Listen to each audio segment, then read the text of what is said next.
Se você viveu o final dos anos 80 e início dos anos 1990, é bem provável que tenha presenciado uma das mais fantásticas competições já travadas na história dos videogames. Com uma indústria em alta, faturando milhões e superando até mesmo as grandes produções cinematográficas, novas desenvolvedoras de hardware e software queriam abocanhar parte dessa receita. Dominando aproximadamente 80% do mercado global, a Nintendo buscava manter sua hegemonia e sua posição aparentemente inalcançável. Com esse cenário, uma ferrenha batalha pela indústria mundial de videogames começa a ser travada. Essa competição passou rapidamente de uma disputa para uma verdadeira guerra, a Guerra dos Consoles. Mas como se desenrolou esse marcante episódio na história dos videogames? Apesar de existirem diversas produtoras de hardware e software no final dos anos 1980, nenhuma delas desfrutava de tanto prestígio como as japonesas NEC, Sega e Nintendo. A Sega até então não disputava de grande influência dos maiores mercados de consoles, com seu Master System se saindo melhor na Europa e Brasil. Seu forte mesmo eram as máquinas e jogos para arcade.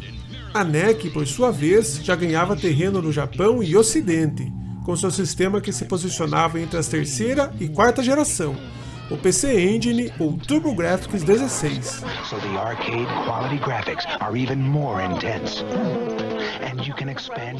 A Nintendo, diferente das outras, estava bem consolidada em seu posto de rainha do mercado de videogames domésticos, controlando em torno de 90% da operação nos Estados Unidos. Contudo, mesmo com toda essa vantagem, a dona de Mario e Zelda viu, em um curto período, sua suposta soberania ser abalada. Então, embarque na incrível história de disputa pelo mercado mundial de videogames. Vamos reviver alguns dos mais marcantes acontecimentos da indústria nesse período, que moldaram e ditaram o rumo dos acontecimentos até os dias de hoje.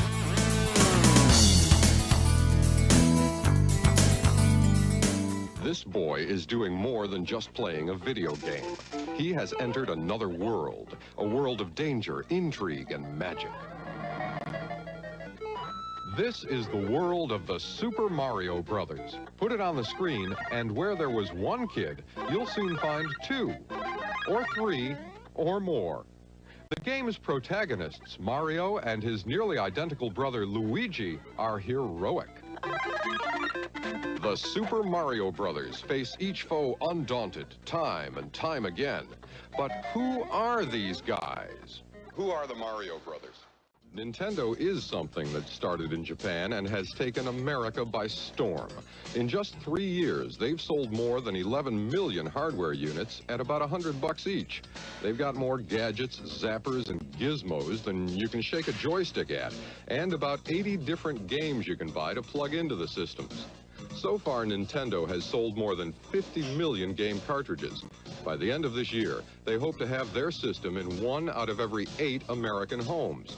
The game that comes with the hardware purchase is Super Mario Brothers. Mario and Luigi are Nintendo's superstar characters. In the games, they battle their way through a perilous maze of adventure and daring do. Out in the real world, their images adorn everything from sweatshirts to underwear. O mercado de consoles de videogames domésticos teve seu início em 1972 com o lançamento do primeiro sistema doméstico da história, o Magnavox Odyssey, desenvolvido por Ralph Heinbar e sua equipe. Logo em seguida, uma novata, a Atari, lança seu primeiro sucesso, o simulador de tênis Pong. À medida que mais fabricantes entram no ramo, com novas ideias e tecnologias, os aparelhos começam a se juntar em torno de um conceito que ficaria conhecido como geração. Cada geração de consoles seria agrupada com base em especificações técnicas semelhantes e no período de tempo de vida útil do aparelho. Desde o ano de 1972, já houveram diversas gerações, com 2 a 3 fabricantes dominantes disputando a hegemonia da indústria. Por exemplo, na segunda geração, o Atari VCS disputou o domínio do mercado norte-americano com sistemas como o Intellivision e ColecoVision. Mesmo com um hardware mais antigo e defasado, o 2600 foi o sucesso da vez, estabelecendo um padrão para o mercado do seu tempo. Já na terceira geração, nenhum outro conseguiu se aproximar do sucesso do NES ou Famicom, com o Master System e Atari 7800 muito distantes. Como acontece em qualquer outro mercado de tecnologia, os fabricantes de consoles e videogame retratam seus produtos destacando suas vantagens frente à sua concorrência, concentrando a atenção do público em tecnologias e recursos que seus rivais não possuem. Por exemplo, os fabricantes de consoles no final dos anos 1980 passaram a utilizar suas capacidades de processamento como um dos fatores que diferenciavam uma geração da outra. A NEC, ao lançar seu sistema PC Engine durante o ano de 1987 no Japão e 1989 na América do Norte, fez questão de enfatizar que o console dispunha de arquitetura geral de 16 bits, enquanto os consoles de terceira geração contavam com apenas 8 bits. Com isso, seu objetivo era convencer o público que seu produto era superior tecnicamente e melhor que os outros. Esse tipo de marketing agressivo, que focava em exaltar seu produto e denegrir a imagem do hardware concorrente como pior ou inferior, levou jornalistas especializados a usar a expressão guerra ou batalha para definir a competição travada no mercado de videogames. Já em agosto de 1988, o produtor Don Daglow utilizou o termo Guerra dos Cartuchos para descrever o momento da indústria de então. Durante esse período, houveram também outras fortes marcas de tecnologia que buscavam se beneficiar do momento de crescimento da indústria dos videogames. Mas a disputa travada pelas gigantes Sega e Nintendo na primeira metade dos anos 90 são o melhor e mais marcante exemplo de competição pelo domínio do mercado. Ambas travaram uma acirrada disputa pelos consumidores, lançando produtos que deveriam atrair a atenção do público com marketing agressivo e até mesmo denegrindo a imagem do concorrente. Mas, como a Nintendo conseguiu construir seu domínio no mercado de sistemas domésticos na segunda metade dos anos 1980, a indústria de videogames nos Estados Unidos da segunda metade dos anos 70 crescia rapidamente. Contudo, para a maioria das pessoas, os videogames, aparelhos que tornam a TV interativa, ainda eram uma novidade. Mas o que era uma tecnologia obscura apenas para programadores e universitários, aos poucos tornou-se mais popular. Por volta de 1972, um coin-up chamado Pong dá início a uma série de sucessos de uma recém-fundada corporação chamada Atari. Em 1975, seria a vez dos Pongs domésticos virarem febre nas casas norte-americanas. A grande disseminação dos jogos eletrônicos, contudo, se daria mesmo com um novo sistema capaz de executar cartuchos intercambiáveis, o Atari VCS. Mas aquela que se tornou o líder de mercado seria também uma das grandes causas para uma brusca quebra na indústria menos de 10 anos depois. Por volta do ano de 1983, ocorreria o grande crash dos videogames, com ruídos de falências e muitas perdas. Esse naufrágio no mercado dos videogames se deu por vários fatores. Entre eles estão o excesso de títulos lançados, jogos genéricos e ruins infestaram o mercado e ocasionaram uma desconfiança generalizada que se espalhou pelo público consumidor. Some-se a isso o crescente apelo e popularidade dos computadores pessoais como plataforma superior para jogos eletrônicos. Esse crash da indústria dos videogames deixou marcas profundas, com grandes prejuízos para as produtoras de hardware e software e estoques encalhados nas lojas, fazendo-se sentir até mesmo nos arcades. No Japão, a história foi outra. Por lá, a quebra da indústria americana não foi sentida. Em 1983, a Nintendo e a Sega lançaram seus sistemas de terceira geração. O Nintendo Family Computer, ou Famicom, como ficou conhecido, foi lançado no Japão em 15 de julho deste ano. O hardware do Famicom chegou às lojas com uma falha técnica que provocava mau funcionamento com o uso de certos cartuchos. A empresa rapidamente se esforçou para corrigir o problema, recolhendo os aparelhos defeituosos. Com esse problema resolvido, o 8 bits começa a cair no gosto dos japoneses. O sucesso foi tamanho que no final de 1984, o Famicom já era o console mais vendido no Japão. Com isso, o presidente da Nintendo do Japão, Hiroshi Yamauchi, faz planos para lançar seu novo aparelho na terra das oportunidades, o grande mercado norte-americano. Yamauchi acreditava que ambos os mercados tinham certas semelhanças, e se o Famicom ia tão bem no Oriente, Por que não se daria o mesmo no Ocidente? Mas o que a Nintendo faria para entrar no maior mercado do mundo e não cometer os mesmos erros da geração anterior? No início dos anos 1980, a mina de ouro dos videogames havia se tornado tão lucrativa que todo mundo queria uma parte nos seus lucros.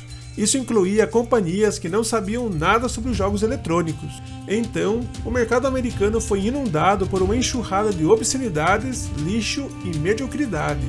Companhias de hardware faliram, companhias de software foram vendidas a preços baixíssimos e revendedores juraram nunca mais cair no mesmo erro. Mas, enquanto toda uma indústria caía, uma companhia chamada Nintendo se mantinha tranquila graças a um fluxo de caixa contínuo. Seu lucro chamava-se Donkey Kong, um grande sucesso dos arcades do início dos anos 80.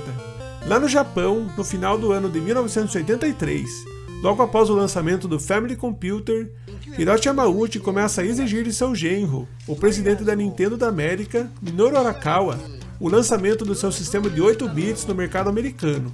Inicialmente, Arakawa resistiu, pedindo ao sogro mais algum tempo.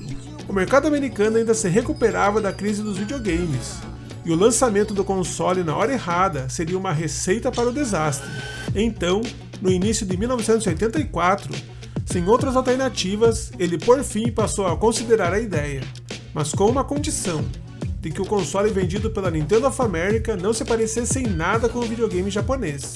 Afinal, ninguém mais queria saber de videogames nos Estados Unidos.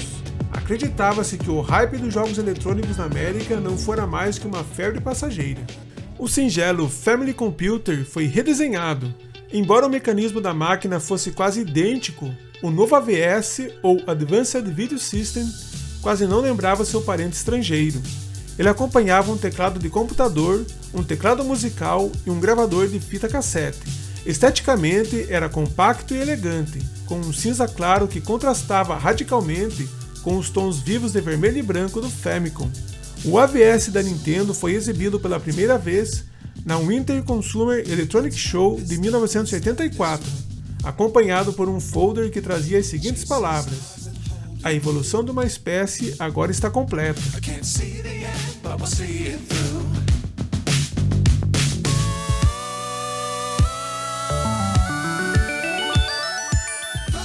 Com a abertura do show, Arakawa e sua equipe, composta por Don James, um dos primeiros contratados da NOAA, e Howard Lincoln, vice-presidente e braço direito de Arakawa, ocuparam o stand com entusiasmo, enquanto Howard Phillips demonstrava os jogos. Phillips era um jovem bastante peculiar. Ele começara na companhia como auxiliar responsável pelo carregamento dos caminhões com os antigos arcades de Radarscope, mas que agora era mais um testador de jogos. O AVS parecia impressionante, disseram os representantes da Nintendo, mas quase todos os que passaram pelo stand balançaram a cabeça quando questionados se considerariam fazer um pedido inicial. Das muitas pessoas que passaram pelo stand da feira, uma em especial olhou o AVS de forma diferente. Mesmo com um pé atrás, ele acreditava ter encontrado novamente o futuro dos jogos eletrônicos. Seu nome? Sam Borofsky.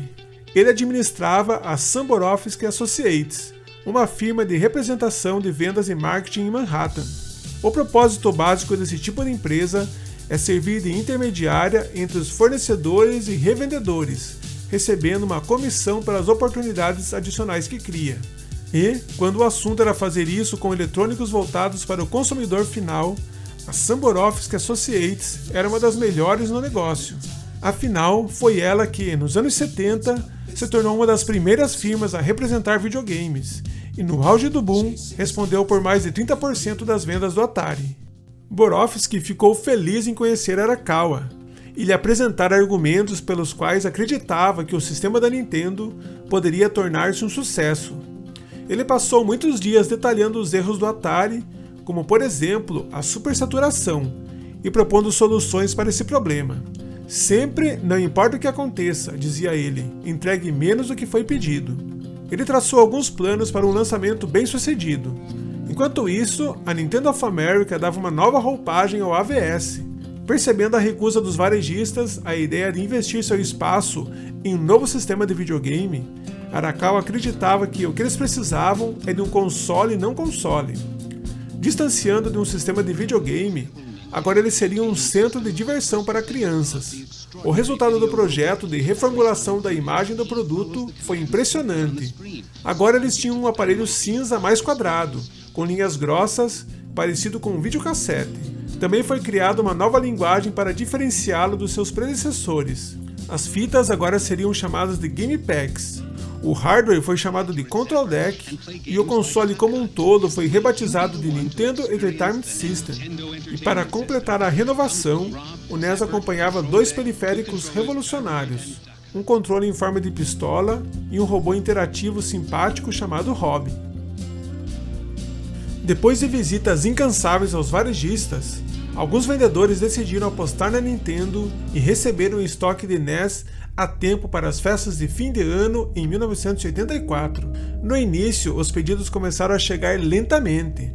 Então, era a hora da prova de fogo final, o lançamento do produto. Se tudo desse certo, o NES teria um lançamento nacional para o fim de 1985. Se não desse certo, a Nintendo of America abandonaria de vez os consoles. A data do lançamento teste se aproximava e as coisas não pareciam promissoras. Grupos focais que jogaram alguns jogos sugeriram que o NES seria um fracasso colossal. E para ajudar, o Rob sempre apresentava problemas durante as demonstrações. E sem contar a imprensa, que não tinha interesse algum pela Nintendo. Apesar de tudo, Arakawa estava determinado. Para ele, o NES era a chave para algo grande. Ele transferiu temporariamente alguns funcionários para a costa leste, depois de alugar um galpão em Hackensack, Nova Jersey, onde pudesse armazenar seu estoque, montar caixas com amostras e, o mais importante, transmitir a aparência de uma companhia legítima para revendedores ainda céticos. Na manhã do grande dia, a equipe da Nintendo of America se reuniu na F.O. Schwartz, em Nova York, onde foi montado uma elaborada vitrine e um atraente espaço com um pequeno número de aparelhos de televisão exibindo imagens dos jogos.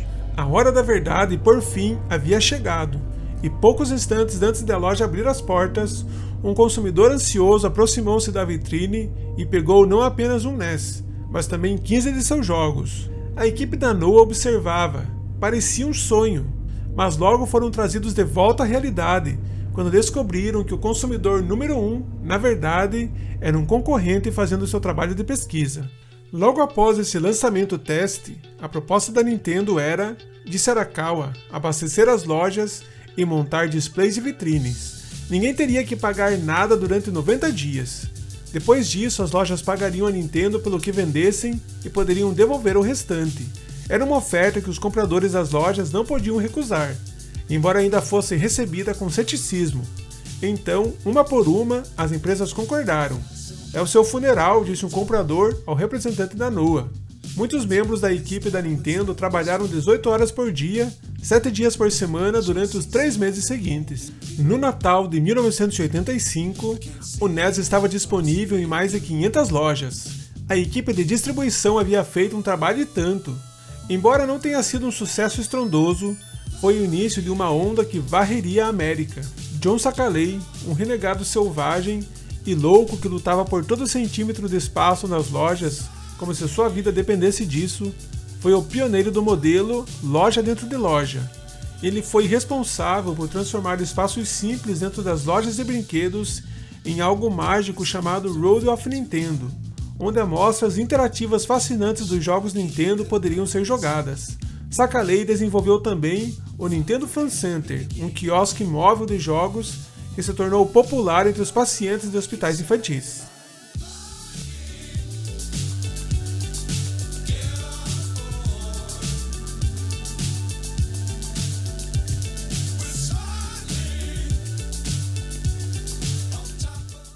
A abordagem de vendas e marketing da Noah combinou-se à filosofia de Arakawa de priorizar a qualidade em detrimento da quantidade. Enquanto a Nintendo explodia nos anos seguintes, havia muitas oportunidades de fazer dinheiro rápido com atualizações de hardware e periféricos desnecessários. Mas Arakawa não estava interessado em nada disso.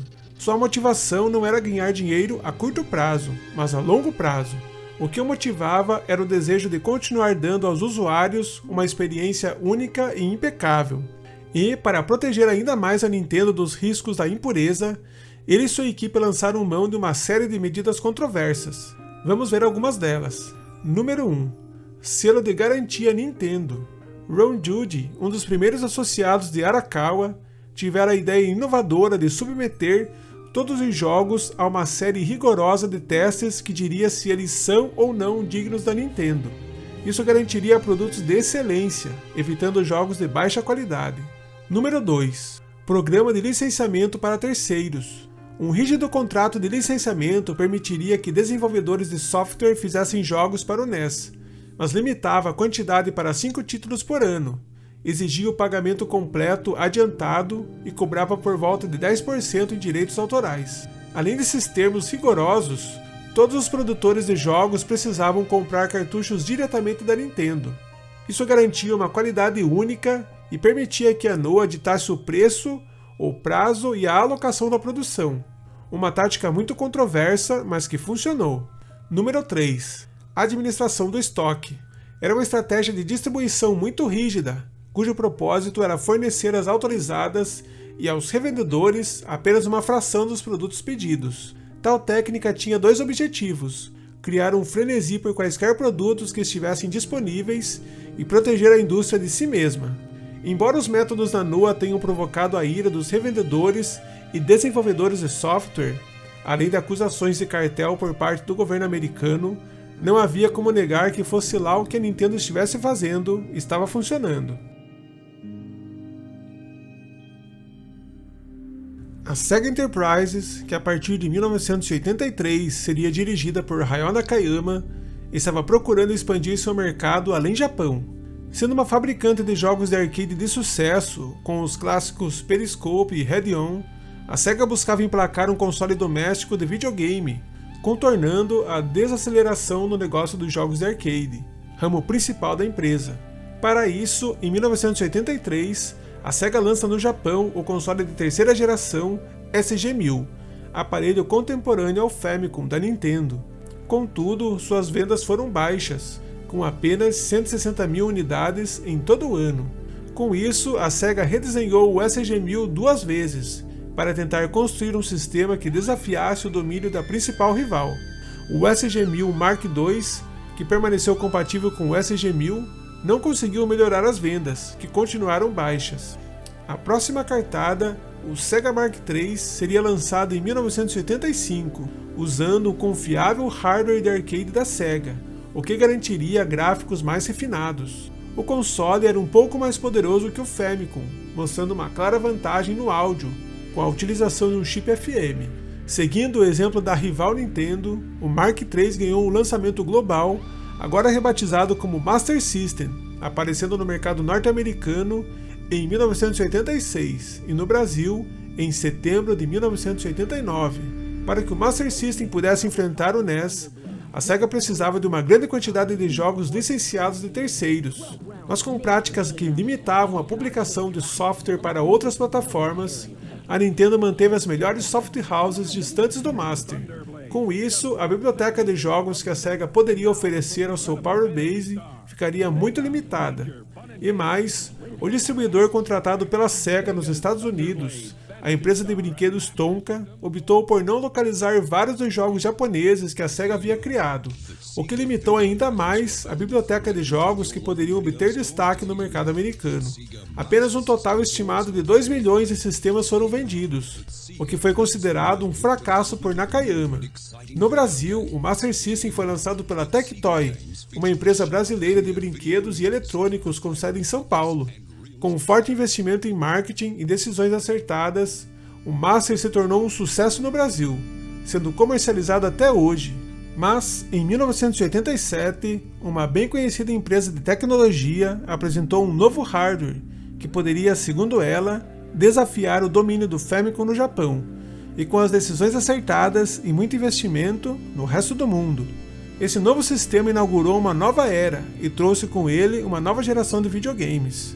Será que o domínio da Nintendo no mercado mundial poderia ser desafiado? É o que vamos ver no próximo episódio de A Guerra dos Consoles.